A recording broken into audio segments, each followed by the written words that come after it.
Good morning, nungsiraba maruploising asise weekend gi Saturday morning gi yam nungaiba koi gi wai ga isang sangba numit ni thaba ingkhang chatloidaba numit ki usik waya ga su yam khong yam phasai nungsiye ngasigi numit ki ayukse ando khara yam khongjagadab do ai ga jaswa ga thola agni moi loin paira chat khare ando sigi dalia ngobo singu phasatra Inthokna phajaga jane dagi sisna Augusta Louis aina haibado aigi handak thaba rose ne na aigi khubak mu pai haiba mai khujau si mai khujau am toraga ne intokna phajaga jane don don lauraga ne pambi ani ne sida hauri se sigi ahan baduga sigi ani suba siga yumuto andagi sigi kaino se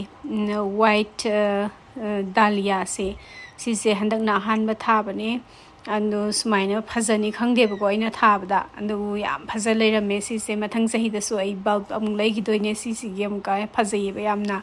andagi sina gi maroi nak pak pine siloi hektat laga ai freezer da hapsala thamga dabne indam da da sana ba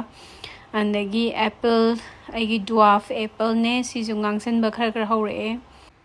Augusta Louis ki machu se sisiga andagi white cactus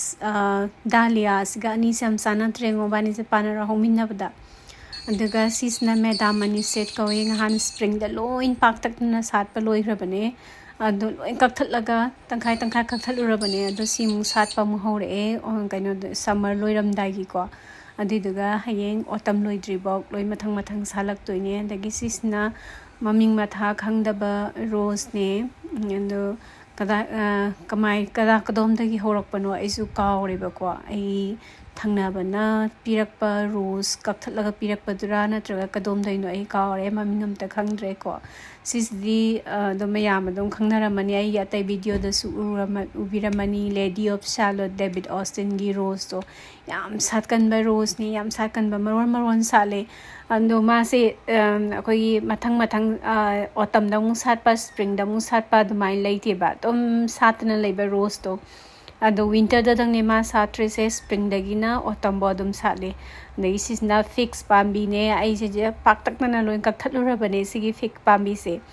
ando hora roitra na pakhalura bane to loi mathang loin chong khale to pan su pa le yengoto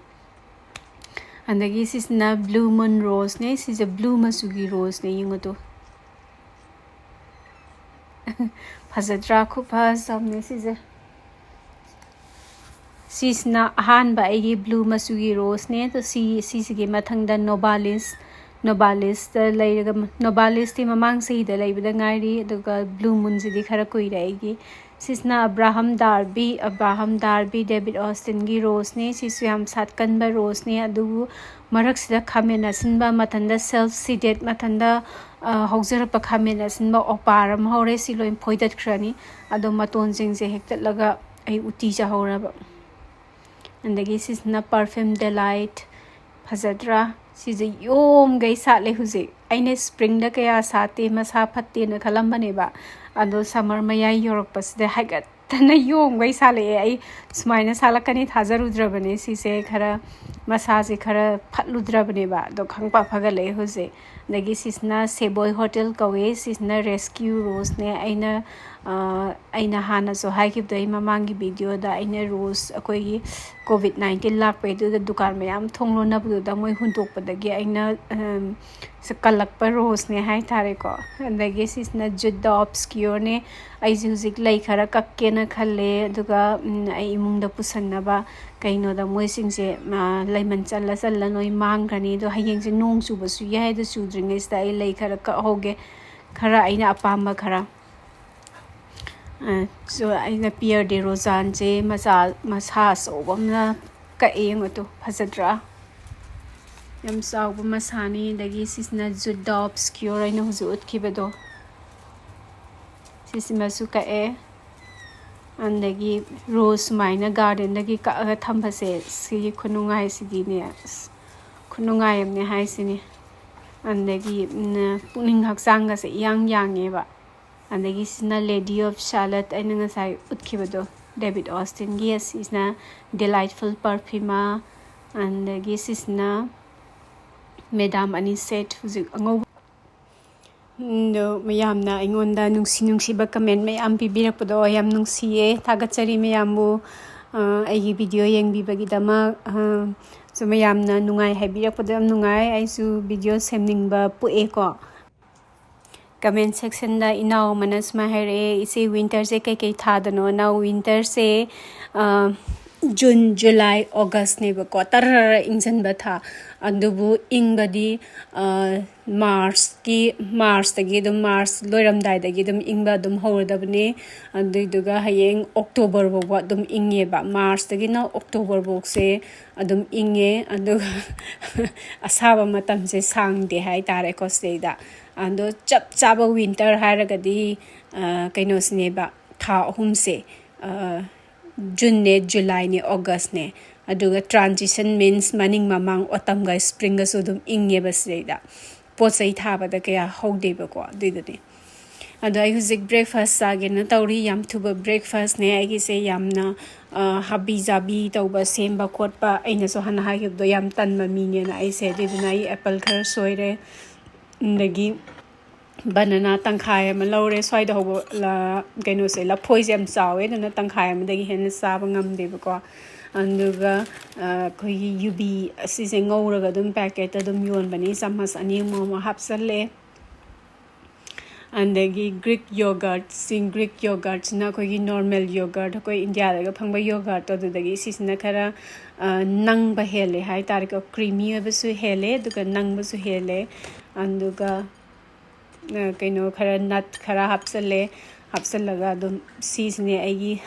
breakfast abu cha khara lo le cha sisu ai se sam ba sa ne dum black tea hai tar koi ginger ga andagi kaino ga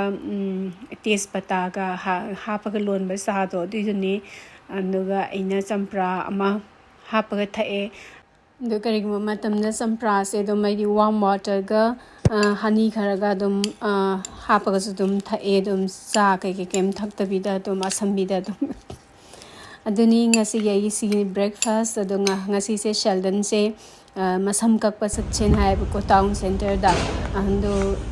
parking thi bada ai ko ngau hrenga si se Saturday nimit si parking khusin si di ba parking da thabam gam ta laita na kaya labna salaga tharami bania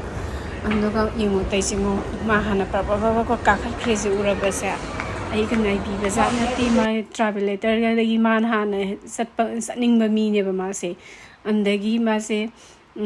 sabrom da mai onjan gare ibani sam kakpham da ju sangure ba ko adu sam kakpham se mi na kiri ina le hawe adu ngai lai ta di ai parking gi fee mayam da thi doi do ai ubada ai da sma haire hayeng nang ko na nang mapa ga la aga oina ka o adu ngasi di ka aroi se na haire anduga ibani sorok lan tom dai da basi khongma nu pa se ko mang ahamu su na gimne ba do basi khong bas da paisa pi basi line ba mai se satle ba mai se prabab yengo bas leida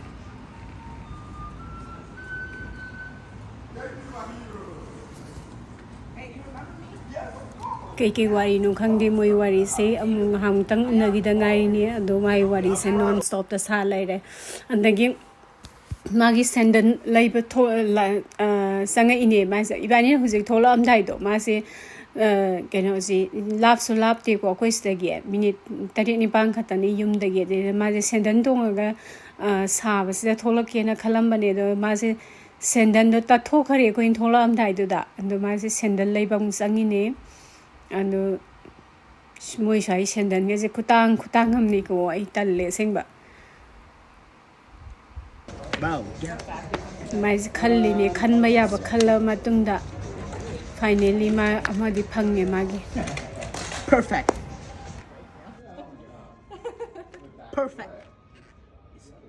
Yippee. Hey, is this too big for me? No, it's all right. Looks about the right size, actually.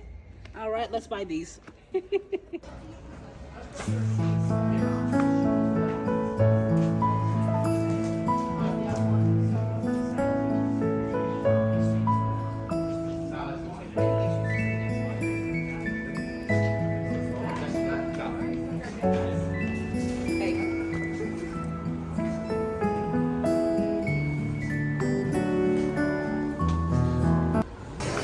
Chamthongdagi laingista Woolworth-tagi grocery tawsina ibani sange do yamnabudi laigadab nate du yamna laigadab nate haise ko awar pasingdasu mathang mathang ningsanga idi dum yam khalakpasu yaba jani dum lai pochai leiba bu hawradi dum mathang mathang dum ningsanga paneba hekta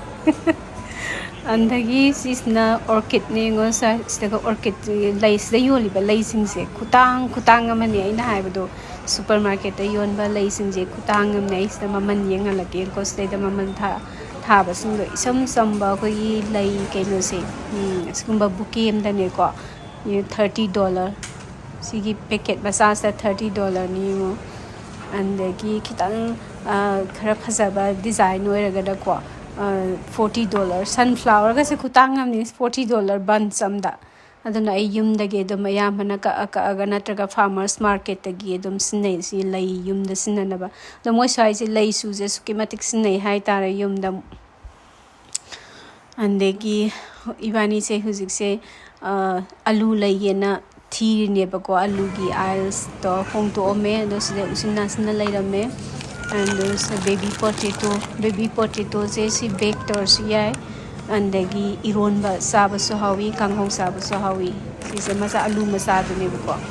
andagi sisna alu angangba se kangsoi saba ironba slei alu angangba dai henba leite haw be jata andagi slei da top baby potatoes amasu yaurame de sinaga tange de aina maman thangalaga yengi ne dagi sina morok singne sigi morok singje sadaba morok ngaktane singje adagi yen makhong adagi khujinga yawgai mayam ama yole stada do ai stada sugumbagi marak ta budi lai ko ai segi chicken gumba meat keke doita so ayam matamda ai keno dagi meat shop tagi ona lai and supermarket tagi di kaya lai de and sausages gumba kai gumba di ai suguma dagi lai andagi cheese slice lai ke da yengine Sheldon gi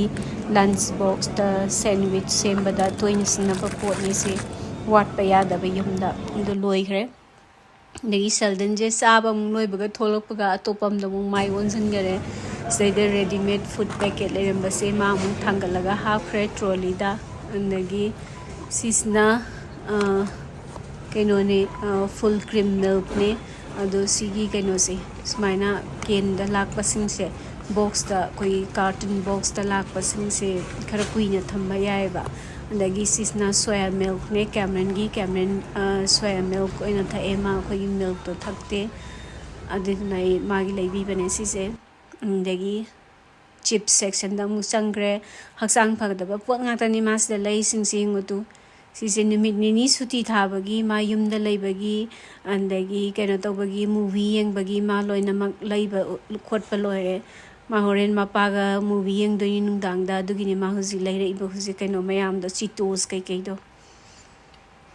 andagi sise half price oirame sigi keno se clothes conditioner se andagi sisna sin ramen ne akoi sisi wat pa yadaba habdi marak ta emergency da sanaba thamdaba yadaba potne hai tare ko ado Cameron ibani mak sathokparina kaigumba Sheldon yumda school dagi halaga masa mathanda semaga thuna sajaba pot hadi mai noodles imangaire noodles ni man hoji noodle ga omelette ka dane man hoji thongba thakpada man hai hoji ta indagi sigi kaino instant noodles na aigine aina yam pamna sajaba instant noodle ne dagi tomato paste se aina toina snaba tomato paste ne sije curry dagi kai dagi loin hapa yai sigi tomato paste se fresh laitaba numita ko adagi sina canola oil se ai chanaba khoi thongba thakpada sinanaba nate na thongba thakpa haibadi aigi nungti sinanaba laite kaigumba cake gumba sabada sembada sinaiba ko canola oil je butter gi mahota do matang sanga sigi de ai shopping loire sisna ando sisi shopping mall se ko ha pen set pangak to I haiba ando yam saba sunati ba 31 khatani sari se du da so ha pen nang te white chai le sigi anduga I stay da counter da asati do me do yum da dum hale ando ngasi se Sagolhawai ga pan ga thonggen dore ko ꯑꯗꯣ ꯁꯒꯣꯜꯍꯋꯥꯏꯒ ꯄꯥꯟꯒ ꯊꯣꯡꯗꯣꯏꯁꯦ ꯑꯩꯁꯦ ꯁꯒꯣꯜꯍꯋꯥꯏꯁꯦ ꯀꯞ ꯑꯃꯗꯤ ꯈꯔ ꯐꯥꯗꯦꯀꯣ ꯑꯗꯨ ꯆꯥꯝꯊꯣꯛꯑꯦ ꯑꯗꯨꯒ ꯑꯩꯁꯤꯗ ꯄꯥꯟ ꯈꯔ ꯈꯦꯠꯇꯣꯛꯑꯦ ꯑꯗꯣ ꯄꯥꯟꯁꯦ ꯃꯤꯗꯤꯌꯝ ꯁꯥꯏꯖ ꯄꯥꯟꯅꯦ ꯑꯗꯨꯝ ꯇꯪꯈꯥꯏ ꯇꯪꯈꯥꯏ ꯑꯗꯨꯒ ꯀꯛꯊꯠꯂꯦ ꯑꯃꯅ ꯀꯛꯇꯅ ꯍꯥꯞꯄꯦ ꯍꯣꯔꯦꯟ ꯃꯇꯨꯝ ꯃꯇꯨꯝ ꯆꯥꯅꯕꯀꯣ ꯑꯗꯨꯒ ꯃꯔꯣꯏ ꯅꯄꯥꯛꯄꯤ ꯈꯔ ꯍꯥꯞꯄꯦ ꯑꯗꯒꯤ ꯇꯤꯜꯍꯧ ꯃꯔꯨ ꯇꯪꯈꯥꯏ ꯑꯃ ꯁꯤ ꯇꯤꯜꯍꯧ ꯃꯔꯨꯁꯤ ꯕ꯭ꯔꯥꯎꯟ ꯑꯣꯅꯤꯌꯟ ꯍꯥꯏꯀꯣ ꯇꯪꯈꯥꯏ ꯃꯤꯗꯤꯌꯝ ꯁꯥꯏꯖꯀꯤ ꯇꯪꯈꯥꯏ ꯑꯃ ꯁ꯭ꯂꯥꯏꯁ ꯇꯧꯔꯒ ꯍꯥꯞꯄꯦ ꯑꯗꯒꯤ ꯑꯩꯁꯦ ꯍꯩꯔꯤꯕꯣꯞ ꯑꯀꯪꯕꯅꯦ ꯑꯩꯅ ꯍꯧꯖꯤꯛ ꯈꯤꯛꯆꯜꯂꯤꯗꯣ ꯍꯩꯔꯤꯕꯣꯞ ꯑꯀꯪꯕ ꯈꯔ ꯍꯥꯞꯆꯜꯂꯦ ꯑꯗꯨꯒ ꯁꯤꯡ ꯍꯥꯐ ꯏꯟꯆ ꯑꯩꯈꯣꯏ ꯈꯤꯇꯪ ꯀꯥꯕꯛ ꯀꯥꯕꯛ ꯁꯨꯒꯥꯏꯔꯒ ꯍꯥꯞꯄꯤꯔꯦ ꯑꯗꯒꯤ ꯃꯣꯔꯣꯛ ꯑꯇꯦꯛꯄꯗꯣ ꯑꯗꯨꯗꯣ ꯑꯍꯨꯝ ꯃꯔꯤ ꯂꯧꯔꯦ ꯑꯗꯨꯒ ꯇꯪꯈꯥꯏ ꯇꯪꯈꯥꯏ ꯈꯥꯏꯗꯣꯛꯑꯒ ꯍꯥꯞꯄꯦ ꯑꯗꯒꯤ ꯁꯤꯁꯤꯅ ꯉꯥꯔꯤꯁꯦ ꯃꯤꯗꯤꯌꯝ ꯁꯥꯏꯖꯇ ꯑꯩꯁꯦ 6-7ꯀꯨꯝꯕ ꯁꯨꯔꯝꯒꯅꯤ ꯑꯩꯅ ꯈꯟꯕꯗ ꯑꯗꯒꯤ ꯉꯥꯃꯨ ꯂꯩꯔꯧ ꯑꯆꯧꯕ 2 ꯑꯃ ꯍꯥꯞꯄꯦ ꯑꯗꯣ ꯉꯥꯃꯨ ꯂꯩꯔꯧꯁꯦ ꯑꯩꯁꯦ ꯀꯩꯅꯣꯅꯦ ꯁꯨꯃꯥꯏꯅ ꯃꯌꯥꯏꯁꯤꯗ ꯈꯔ ꯈꯥꯏꯗꯣꯛꯑꯒ ꯁꯨꯃꯥꯏꯅ ꯀꯩꯀꯩ ꯌꯥꯎꯕ꯭ꯔꯅ ꯌꯦꯡꯉꯤꯅꯦ ꯑꯩꯁꯦ ꯑꯗꯣ ꯌꯥꯝ ꯐꯖꯩ ꯉꯥꯃꯨ ꯂꯩꯔꯧꯁꯦ ꯃꯅꯤꯄꯨꯔꯗꯩ ꯊꯥꯕꯤꯔꯛꯄꯅꯦ ꯑꯩꯒꯤ ꯑꯗꯒꯤ ꯀꯞꯁ 4 ꯍꯥꯞꯄꯦ ꯋꯥꯇꯔ ꯏꯁꯤꯡꯁꯦ ꯑꯗꯣ ꯍꯣꯔꯦꯟꯁꯤ ꯀꯥꯝꯕ ꯂꯣꯏꯔꯒ ꯈꯔ ꯋꯥꯠꯂꯝꯃꯗꯤ ꯑꯗꯨꯝ ꯏꯁꯤꯡ ꯂꯨꯝꯕꯨ ꯂꯨꯝꯕꯨ ꯈꯔ ꯁꯥꯕ ꯑꯗꯨꯝ ꯍꯩꯖꯤꯟꯕ ꯌꯥꯏ ꯑꯗꯨꯅ ꯀꯩꯝ ꯈꯜꯂꯨꯅꯨ ꯏꯁꯤꯡ ꯈꯤꯇꯪ ꯋꯥꯠꯂꯝꯃꯁꯨ ꯑꯗꯨꯒ ꯀꯥꯕꯛ ꯀꯥꯕꯛ ꯑꯣꯠꯈꯥꯏꯕꯤꯔꯒ ꯃꯈꯨꯝ ꯈꯨꯝꯖꯤꯜꯂꯒ ꯃꯤꯗꯤꯌꯝ ꯐ꯭ꯂꯦꯝꯗ ꯃꯤꯅꯤꯠ 15ꯃꯨꯛ ꯊꯣꯡꯕꯤꯔꯅꯤ ꯑꯗꯨꯒ ꯋꯤꯁꯜ ꯐꯤ ꯀꯥꯝꯕ ꯄ꯭ꯔꯦꯁꯔ ꯀꯨꯀꯔꯗꯣ ꯑꯗꯨ ꯑꯣꯏꯔꯒꯅ 3 ꯅꯠꯇ꯭ꯔꯒ 4 ꯑꯗꯨꯝ ꯀꯥꯝꯃꯒ ꯑꯗꯨꯝ ꯌꯥꯕꯅꯦ ꯑꯗꯣ ꯑꯩꯅ ꯍꯥꯟꯅꯁꯨ ꯍꯥꯏꯖꯈꯤꯕꯗꯣ ꯄ꯭ꯔꯦꯁꯔ ꯀꯨꯀꯔꯁꯦ ꯌꯨꯝꯒꯤ ꯏꯃꯨꯡꯒꯤ ꯃꯇꯨꯡ ꯏꯜꯂꯦ ꯄ꯭ꯔꯦꯁꯔ ꯀꯨꯀꯔ ꯑꯃꯒꯁꯨ ꯊꯣꯡꯕꯒꯤ ꯇꯥꯏꯃꯤꯡꯁꯦ ꯈꯔ ꯃꯥꯟꯅꯗꯕꯅꯦꯕ ꯑꯗꯨ ꯏꯪꯊꯔꯒ ꯃꯈꯨꯝ ꯍꯥꯡꯗꯣꯛꯄꯤꯔꯦ ꯃꯈꯨꯝ ꯍꯥꯡꯗꯣꯛꯄꯤꯔꯒ ꯏꯁꯤꯡꯁꯦ ꯈꯔ ꯋꯥꯠꯂꯝꯃꯦ ꯑꯗꯩꯗ ꯑꯩꯁꯦ ꯏꯁꯤꯡꯁꯦ ꯀꯞ ꯑꯃꯗꯤ ꯐꯥꯗꯦꯀோ lumbu lumbu saba ꯀꯩꯅꯣꯗꯒꯤ ꯑꯗꯨꯝ ꯇꯦꯞꯇꯒꯤ lumbu lumbu saba ꯑꯗꯨꯝ ꯍꯥꯞꯄꯦ ꯑꯗꯨꯒ ꯊꯨꯝꯗꯤ ꯏꯁꯥꯒꯤ ꯆꯥꯡꯗ ꯀꯌꯥꯝ ꯌꯥꯝꯅ ꯆꯥꯏ ꯍꯥꯏꯕꯗꯣ ꯑꯗꯨꯒꯤ ꯃꯇꯨꯡ ꯏꯟꯅ ꯍꯥꯞꯄꯤꯔꯦ ꯑꯗꯒꯤ ꯄꯥꯎꯈꯣꯟ ꯈꯔ ꯍꯥꯞꯄꯦ ꯑꯩꯁꯦ ꯄꯥꯎꯈꯣꯟ ꯍꯥꯞꯄ ꯈꯨꯠꯅꯨꯡꯁꯤ ꯃꯅꯝ ꯈꯨꯠꯅꯨꯡꯁꯤꯝ ꯇꯧꯕꯅꯦ ꯁꯨꯃꯥꯏꯅ ꯊꯣꯡꯕꯁꯦ ꯄꯥꯎꯈꯣꯟ ꯍꯥꯞꯄ ꯑꯗꯨꯒ ꯑꯣꯠꯈꯥꯏꯕꯤꯔꯒ ꯐꯖꯅ ꯁꯧꯍꯟꯕꯤꯔꯅꯤ ꯃꯤꯅꯤꯠ 5ꯃꯨꯛ ꯕꯣꯔꯣꯡ ꯕꯣꯔꯣꯡ ꯁꯧꯔ ꯊꯣꯡꯕꯤꯔꯅꯤ ꯌꯦꯡꯉꯨꯇꯨ ꯃꯅꯝ ꯈꯨꯠꯅꯨꯡꯁꯤꯝꯅꯤ ꯏꯃꯨꯡꯁꯦ ꯄꯥꯎꯈꯣꯟ ꯃꯅꯝꯅꯅꯦꯀꯣ ꯀꯥꯏꯖꯥꯅꯤ ꯃꯅꯝ ꯅꯨꯡꯁꯤꯑꯦ ꯑꯗꯣ ꯁꯦꯜꯗꯟꯅꯁꯨ ꯀꯩꯅꯣ ꯌꯥꯝ ꯃꯅꯝ ꯌꯥꯝ ꯅꯨꯡꯁꯤꯑꯦꯅ ꯍꯥꯏꯅꯦ ꯁꯤꯁꯦ ꯑꯗꯨꯒ ꯉꯥꯏꯍꯥꯛ ꯃꯤꯅꯤꯠ 5ꯃꯨꯛ ꯊꯣꯡꯉꯒ ꯐꯗꯤꯒꯣꯝ ꯈꯔ ꯍꯥꯞꯄꯅꯤ ꯍꯥꯞꯄꯒ ꯑꯣꯠꯈꯥꯏꯔꯒ ꯃꯤꯅꯤꯠ 1ꯃꯨꯛ ꯊꯣꯡꯉꯒ ꯑꯗꯨꯝ ꯂꯣꯏꯔꯦ ꯑꯗꯨꯒ ꯁꯤꯒꯤ ꯏꯟꯖꯥꯡꯁꯦ ꯆꯝꯅ ꯌꯥꯝꯅ ꯍꯥꯎꯕ ꯏꯟꯖꯥꯡꯅꯦ ꯍꯥꯏꯇꯥꯔꯦꯀꯣ ꯑꯩꯅ ꯌꯥꯝꯁꯨ ꯄꯥꯝꯕ ꯏꯟꯖꯥꯡꯅꯦ ꯑꯗꯣ ꯑꯉꯥꯡ ꯑꯣꯏꯅꯗꯤ ꯁꯤꯒꯨꯝꯕ ꯏꯟꯖꯥꯡ ꯑꯁꯦ ꯀꯌꯥ ꯄꯥꯝꯃꯛꯄ ꯅꯠꯇꯦ ꯑꯗꯨꯕꯨ ꯍꯧꯖꯤꯛꯇꯤ ꯑꯍꯟ ꯑꯣꯏꯔꯛꯇꯩꯔꯥ ꯈꯪꯗꯦ ꯈꯨꯄꯥꯝ ꯑꯃꯅꯦ ꯁꯤꯒꯤ ꯏꯟꯖꯥꯡꯁꯦ ꯑꯩꯅ ꯊꯥꯎ ꯊꯨꯝꯁꯨ ꯌꯥꯎꯕ ꯅꯠꯇꯦꯀꯣ ꯏꯆꯝ ꯆꯝꯅ ꯌꯥꯝꯅ ꯍꯥꯎꯋꯦ ꯑꯗꯒꯤ ꯑꯩꯁꯦ ꯀꯥꯡꯍꯧ ꯈꯔ ꯉꯧꯒꯦꯅ ꯇꯧꯔꯤꯅꯤ ꯑꯗꯒꯤ ꯑꯩꯁꯦ ꯃꯪꯒꯟꯒ ꯀꯩꯅꯣꯒꯅꯦꯕꯀꯣ ꯕꯤꯇꯔ ꯃꯦꯂꯟꯁꯦ ꯈꯥꯃꯦꯟ ꯑꯈꯥꯕꯤ ꯍꯥꯏꯕ꯭ꯔꯥ ꯀꯩꯅꯣ ꯑꯩ ꯀꯥꯎꯔꯦ ꯁꯤꯁꯦ ꯑꯩ ꯀꯥꯎꯔꯦ ꯑꯗꯣ ꯑꯆꯊꯥꯎ ꯈꯔ ꯁꯥꯍꯜꯂꯦ ꯑꯗꯨꯒ ꯇꯦꯖꯄꯇꯥ 2 ꯍꯥꯞꯄꯦ ꯑꯗꯒꯤ ꯑꯩꯁꯦ ꯖꯤꯔꯥ ꯈꯔ ꯍꯥꯞꯄꯅꯤ ꯑꯗꯒꯤ ꯀꯩꯅꯣꯗꯣ ꯐꯦꯅꯨꯒ꯭ꯔꯤꯛ ꯁꯤꯠ ꯑꯩꯈꯣꯏꯒꯤ ꯀꯩꯅꯣꯗꯣ ꯃꯦꯊꯤ ꯃꯔꯨꯗꯣ ꯑꯗꯨ ꯈꯔꯁꯨ ꯍꯥꯞꯄꯦ ꯑꯗꯨꯒ ꯀꯥꯕꯛ ꯀꯥꯕꯛ ꯉꯧꯔꯦ ꯑꯗꯒꯤ ꯇꯤꯜꯍꯧ ꯃꯔꯨ ꯃꯤꯗꯤꯌꯝ ꯁꯥꯏꯖ ꯇꯪꯈꯥꯏ ꯑꯃ ꯁ꯭ꯂꯥꯏꯁ ꯇꯧꯔꯦ ꯑꯗꯨꯒ ꯃꯔꯣꯏ ꯅꯥꯀꯨꯞꯄꯤ ꯍꯥꯐ ꯀꯞꯇꯩ ꯈꯤꯇꯪꯗꯤ ꯍꯦꯜꯂꯝꯒꯗ꯭ꯔꯥ ꯑꯗꯨꯋꯥꯏꯃꯨꯛ ꯍꯥꯐ ꯀꯞ ꯑꯣꯏꯔꯝꯒꯗ꯭ꯔꯥ ꯈꯪꯗꯦ ꯑꯗꯨꯋꯥꯏꯃꯨꯛꯀꯤ ꯆꯥꯡꯗ ꯑꯩ ꯍꯥꯞꯄꯦ ꯑꯗꯨꯗꯨꯒ ꯑꯩꯈꯣꯏꯒꯤ ꯀꯩꯅꯣꯁꯦ ꯑꯣꯅꯤꯌꯟꯁꯦ ꯁꯤꯅ ꯈꯔ ꯊꯣꯠꯊꯔꯛꯇ꯭ꯔꯤꯐꯥꯎꯕ ꯉꯧꯔꯅꯤ ꯃꯤꯅꯤꯠ 2-3 ꯈꯛꯇꯪ ꯆꯪꯕꯅꯦ ꯑꯗꯨꯗ ꯑꯗꯒꯤ ꯃꯪꯒꯟꯁꯦ ꯃꯪꯒꯟꯁꯦ 1.5 ꯀꯞꯁꯅꯦ ꯅꯍꯥꯟ ꯁꯦꯜꯗꯟꯗ ꯁꯤꯡꯖꯨ ꯆꯥꯕꯒꯤ ꯃꯪꯒꯟ ꯇꯤꯡꯉꯣ ꯍꯥꯏꯔ ꯌꯥꯝ ꯇꯤꯡꯁꯤꯜꯂꯝꯃ ꯂꯩꯔꯝꯃꯕ ꯍꯩꯃꯥ ꯌꯥꯝ ꯊꯣꯛꯈ꯭ꯔꯦ ꯑꯩꯅ ꯀꯔꯤꯝ ꯀꯥꯏꯗꯦ ꯀꯥꯡꯍꯧ ꯆꯥꯔꯁꯨ ꯌꯥꯔꯦꯅ ꯍꯥꯏꯕ ꯑꯗꯣ ꯉꯧꯗꯗꯅ ꯅꯨꯃꯤꯠ 2-3 ꯂꯩꯔꯝꯃꯕꯅꯦ ꯑꯗꯣ ꯃꯇꯣꯟ ꯆꯣꯡꯉꯛꯇꯣꯔꯕꯅꯦꯕ ꯍꯧꯗ꯭ꯔꯤꯉꯩꯁꯤꯗ ꯀꯥꯡꯍꯧ ꯉꯧꯊꯣꯛꯎꯔꯒꯦꯅ ꯑꯩ ꯉꯧꯍꯧꯔꯕꯅꯦ ꯉꯁꯤ ꯑꯗꯒꯤ ꯀꯥꯕꯛꯁꯤ ꯃꯈꯨꯝ ꯈꯨꯝꯃꯒ ꯃꯤꯅꯤꯠ 5-6ꯃꯨꯛ ꯉꯧꯈ꯭ꯔꯦꯗꯅꯀꯣ ꯑꯗꯨ ꯉꯧꯔꯤꯗꯣ ꯑꯇꯩ ꯀꯩꯝ ꯅꯠꯇꯦ ꯑꯩ ꯃꯪꯒꯟꯁꯤ ꯈꯔ ꯃꯨꯟꯖꯟꯅꯕꯅ ꯇꯧꯕꯅꯦ ꯍꯥꯟꯅ ꯑꯗꯨꯒ ꯁꯤ ꯀꯥꯔꯣꯠ ꯑꯈꯥꯕꯤ ꯍꯥꯏꯕ ꯕꯤꯇꯔ ꯃꯦꯂꯟꯁꯦ ꯀꯥꯔꯣꯠ ꯑꯈꯥꯕꯤ ꯍꯥꯏꯕꯅꯦ ꯑꯩ ꯍꯧꯖꯤꯛ ꯅꯤꯡꯁꯤꯡꯉꯛꯑꯦ ꯑꯗꯣ ꯑꯆꯧꯕ ꯑꯃ ꯁꯤꯁꯦ ꯁ꯭ꯂꯥꯏꯁ ꯇꯧꯔꯒ ꯁꯣꯏꯅꯦ ꯑꯗꯣ ꯃꯍꯤꯁꯨ ꯂꯣꯏꯅ ꯀꯪꯍꯜꯂꯕꯅꯦ ꯃꯍꯤꯁꯦ ꯑꯩꯈꯣꯏ ꯀꯪꯅ ꯆꯨꯝꯊꯣꯛꯑꯒ ꯑꯩꯈꯣꯏꯒꯤ ꯉꯧꯕꯗꯨꯅꯦꯕꯀꯣ ꯆꯣꯠ ꯆꯣꯠ ꯂꯥꯎꯅ ꯉꯧꯕꯗꯨ ꯅꯠꯇꯦ ꯑꯗꯒꯤ andagi ground turmeric khara hape, andagi morok mukup khara hape, andagi ground coriander khara hape, andagi thumdi isa isa gi changda kayam yamna sadoino do adugi matungina hape to akhaba potche thum khara di yamna changbani ko ngobda andu adugi matungina hapiyo anduga phajana okhai birani anduga yam medium flame dai khidang handaba flame do medium low flame do da minute tara mo makhung khumaga marak ta olaga ngobirani the kanghau di imungi matungi le hai tare ko kanghau khara su na saning basulai kanghau khara kang na saning basulai kanghau kang imungi matungi le kanghau kara mamong da saning hai badudi adugi matungi na dum ngobi yai sisma follow tok da ya desi rule ni kango ngobagi na do yamna strict over rule lam ta leite hai tara agi oina di anduga phadigom khara hapaga dum loisale ando kango se sigi kango se ngor rois na khalam bane ando aini na sa hai bado sigi mangan se maton chong ga horak tore na tu ngok tho horage na ai ngok tho horabani ando na ta di hayeng hang se ilong ngor su ya ba za ne ma ton song do uram da ta di ko tum thamam ma da ngai freeze da